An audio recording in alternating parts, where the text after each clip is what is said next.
আপনারা কারা কারা একা একা যখন নামাজ পড়েন, নফল হোক সুন্নত হোক বা ফরজ হোক, যখন নামাজ পড়েন প্রায় রাকাতে সূরা কুল হুয়াল্লাহ পড়েন কারা কারা? একটু হাত তোলেন তো। আচ্ছা, হাত নামান। খুশি হইয়া হাত তুলছেন, মনে করছেন প্রশংসা পাবেন। প্রশংসা না, বরং একটা বদনাম পাওয়ার ভয় আছে। সূরা ইখলাস, এটাকে আমরা সাধারণত কুল হুয়াল্লাহ সূরা বলি, তাই না? ইখলাস মানেটা কি? আমরা যেহেতু এই সূরাগুলো নামাজের মধ্যে সবচেয়ে বেশি পাঠ করি, ঠিক না বেঠিক?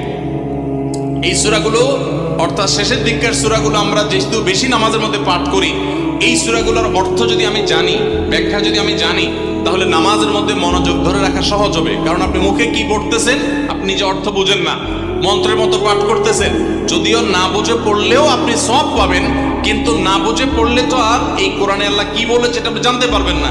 না জানলে সে অনুযায়ী আপনি আমলও করতে পারবেন না। এই জন্য আমাদেরকে বুঝতে হবে। এই জন্য